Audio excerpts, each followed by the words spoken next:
अस्सलाम वालेकुम। Gender studies में नेक्स्ट हमारा टॉपिक है जी feminist theories and practices. First of all, we're going to discuss about what is feminism. Feminism is actually a belief that men and women deserve equality in all the opportunities, treatment, respect and social rights. Feminism सिर्फ women rights की बात नहीं है, और अगर women rights की बात है तो हम इक्वालिटी की बात करते हैं कि मर्दों और औरतों को इस माशरे में इक्वालिटी मिले in terms of their rights. क्योंकि अगर हम हिस्ट्री की बात करते हैं, बहुत टाइम पहले इन 19th सेंचुरी और अर्ली 20th सेंचुरी, तो उस टाइम पे वुमेन पे बहुत ज़्यादा रिस्ट्रिक्शंस थी. उनको सफरेज राइट्स नहीं थे, एजुकेशन राइट्स नहीं थे, वो कहीं बाहर मूव नहीं कर सकती थी, वो अपने फादर ब्रदर्स या हस्बैंड या बेटे उसके बगैर वो कोई बिजनेस स्टार्ट नहीं कर सकती थी.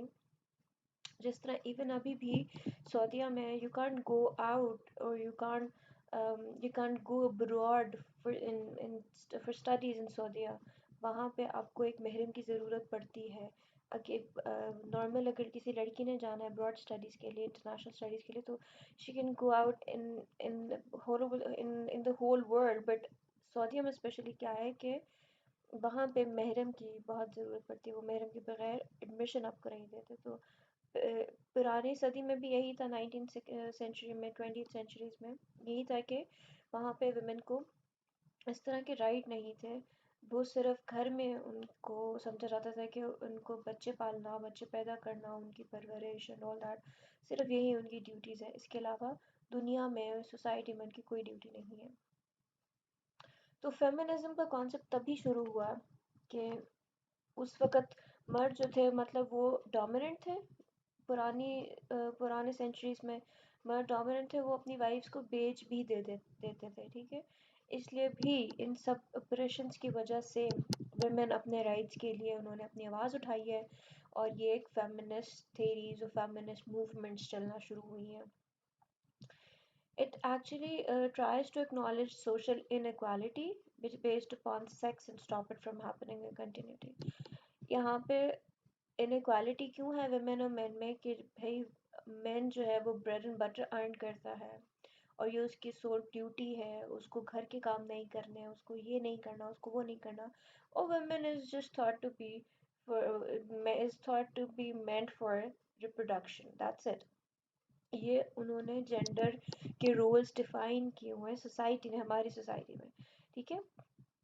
इस वजह से इनक्वालिटी बढ़ती गई, बहुत सारी चीज़ें ख़राब हो गई, वुमेन को एजुकेशन राइट्स तक नहीं है, हमारी बच्चे बच्चियाँ, हमारी औरतें पढ़ नहीं सकती. बहुत सारे ऐसे, अगर हम पुराने ज़माने के देखें तो हमारी माँओं ने पढ़ा नहीं हुआ, हमारे वालिद या हमारे बाप दादा ने फिर थोड़ी सी कोई एजुकेशन ली हुई है, बट हमारी जो फीमेल्स हैं उन्होंने कुछ भी तालीम नहीं हासिल की. तो यही इन्हीं सब चीज़ों की वजह से जब औरतों को ये महसूस हुआ है कि उन पे ऑपरेशन जो है वो बढ़ता जा रहा है, तो फिर ये इस तरह की मूवमेंट्स शुरू हुई हैं.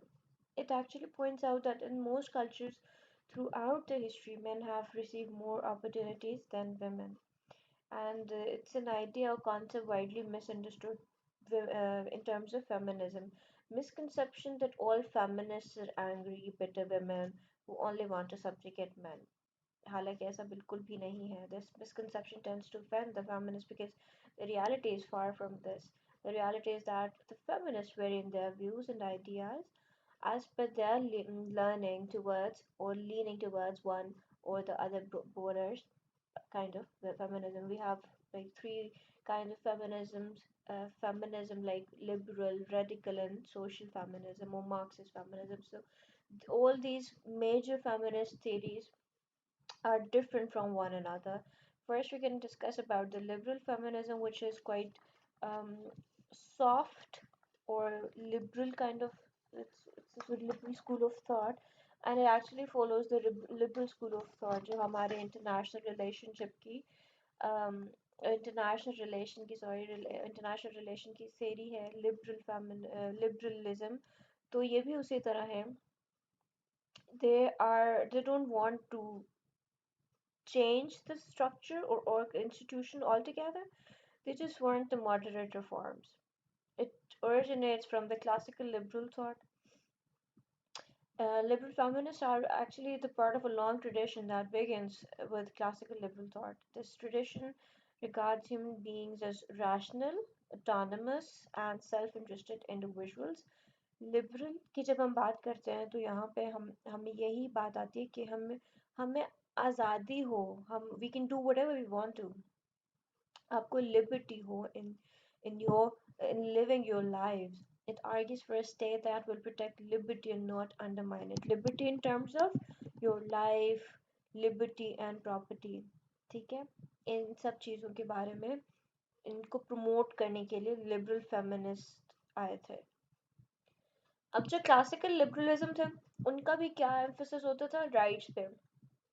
कैसे, हम जॉन लॉक को देख लें, मॉन्टेस्क को देख लें, थॉमस जेफरसन हैं, इन सब के जो एम्फोसिस थी क्लासिकल लिबरल लिबरल थॉट्स के उनको प्रमोट करते हैं. उन सबका यही एम्फोसिस था कि राइट ऑफ लाइफ हो, राइट टू लिबर्टी हो, राइट टू प्रॉपर्टी हो, and the emphasis placed on the upholding of the property rights. The advocacy of capitalism is taken for granted. Classical liberals का concern था uh, concerns themselves with the public arena and believe that the state should stay out of the private arena. State को private arena जो इंसानों के अपने हमारे हकूक है या फैमिली सिस्टम है उनसे दूर रहना चाहिए. तो so we can say that they are the promoters of capitalism. जबकि जो कम्युनिस्ट होते हैं या सोशलिस्ट हैं, it's kind of an opposite thought कि वो कहते हैं कि स्टेट का काम है कि वो कुछ चीज़ें जो हैं वेलफेयर स्टेट की तरह हो, लाइक एजुकेशन, हेल्थ, ये सब चीज़ें जो है स्टेट प्रोवाइड करे तो वो आपके प्राइवेट लाइफ में भी इंटरफेयर कर सकती है. बट कैपिटलिस्ट का ये मानना नहीं है. वो चाहते हैं कि प्राइवेट लाइफ में, प्राइवेट एरिया में उनका अमल दखल ना हो. जेफरसन और जो लॉक थे, they thought that freedom shall be limited to white male property owners. ठीक है, इनके माइंड में ये था. लिबर्टी की तो बात कर रहे हैं लेकिन किसकी बात कर रहे हैं, वाइट मेल प्रॉपर्टी ओनर्स की. जबकि जो J.S. मिल थे ना, he was the first philosopher to argue for struggle for women's suffrage. J.S. मिल, ठीक है, इन्होंने कहा कि इनका अपना काम भी था जिसमें जो जिसका नाम था जस्ट सब्जेक्शन ऑफ विमेन, जो कि 1869 में पब्लिश हुआ. ठीक है, तो इन्होंने फर्स्ट टाइम काम किया वेमेन सफरेज पे, इसको प्रमोट किया, वेमेन राइट को प्रमोट. इसी तरह करते करते क्या हुआ कि वेमेन सफरेज की जो स्ट्रगल थी ना, ये सबसे पहला ग्रैंड प्रोजेक्ट था लिबरल फेमिनिज्म का. ठीक है, इनका मतलब था या इनका मानना था या कह लें कि इनका मौक़िफ़ जो था वो था gaining equality between main and women in all domains. अब वो ऑल डोमेन्स क्या है, work, home, sexuality, law, opportunities, resources, उन सब चीज़ों में. ठीक है, उन्हें चाहिए equality. women should receive all privileges that men are entitled to. Equality की ये बात करें, सिर्फ और सिर्फ इक्वालिटी की. पहला इनका स्ट्रगल था कि विमेन सफरेज का राइट टू वोट जो है ना, विमेन राइट टू वोट का इन्होंने उस पर स्ट्रगल किए. एंड सेकेंडली इनका मेन जो काम था वो इक्वालिटी गेन करना था. इन्होंने कहा था कि जो बायोलॉजिकल डिफरेंसेस हैं मेन एंड विमेन में, वो इन इक्वालिटी को जस्टिफाई नहीं करते. ठीक है, हमें इक्वल राइट्स चाहिए, despite having the different sex, equal rights हमें चाहिए. लॉज जो हैं उनको भी अपहोल्ड करना चाहिए, इक्वल राइट्स को और इक्वल अपॉर्चुनिटीज़ को विमेन के लिए.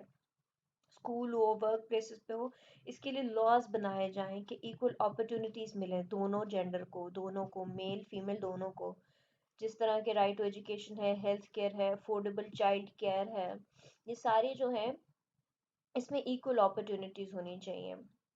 ठीक है, ताकि विमेन को भी थोड़ा सा उनकी उस सिचुएशन माइंडसेट को भी देख के वो लॉज बनाए जाएं, उनकी भी थोड़ी ईज आउट होना चाहिए, उनको भी करना चाहिए. तो that means they are demanding for the moderate reforms. इसमें कोई भी हार्ड एंड फास्ट रूल नहीं था, कुछ भी इन्होंने ऑल टुगेदर चेंज करने की बात नहीं की. इन्होंने बड़े मॉडरेट रिफॉर्म्स की बात की है. ये विमेन लिबरेशन को सिक्योर करना चाह रहे थे. The structure of the state, economy, family, this should be this should remain the same, इसमें कोई भी फंडामेंटल चेंज की उन्हें ज़रूरत नहीं है। All they want is the equality and that's it. इसके अलावा उन्हें कुछ नहीं चाहिए कि वो वुमेन के लिए कुछ अलग सा स्पेस बना दें, कुछ अलग इंस्टीट्यूशंस बनाएं जिसमें सिर्फ वुमेन काम करें और मेल अलग हों। इस तरह का इनका कोई भी डिमांड नहीं था। उन्हें सिर्फ और सिर्फ इक्वालिटी चाहिए, उन्हें वही राइट्स चाहिए जो मेन को मिल रहे हैं, वुमेन को भी वही राइट्स चाहिए। ये सिर्फ उनकी छोटी सी खुशी थी जो कि लिबरल फेमिनिस्ट चाहते थे कि उनको ये सब कुछ मिले। So this was all about liberal feminism. ठीक है, इसमें तो बहुत आसान आसान सी बातें हैं। दो तीन फिलोसफर्स या थिंकर्स या थेरिस्ट का नाम है, और बहुत सिंपल सा कॉन्सेप्ट है। क्लासिकल लिबरल थॉट से ये ओरिजिनेटेड है। इक्वालिटी की बात की है, पहली बार जो वुमेन सफरेज हुई वो इसकी स्ट्रगल में से मिली थी। ठीक है, और इसका जो टाइम पीरियड है, if I am not wrong, तो 1860 से लेकर 1920 में, जो फर्स्ट टाइम 1920 में जब वुमेन को राइट टू वोट मिला था, तो it was in terms of liberal feminist. इनकी हेल्प की वजह से उनको वुमेन को राइट टू वोट मिला था। ठीक है, तो ये इनके मेजर काम थे। इतना कोई बड़ा लंबा चौड़ा काम नहीं है इनका, बहुत सिंपल सा है।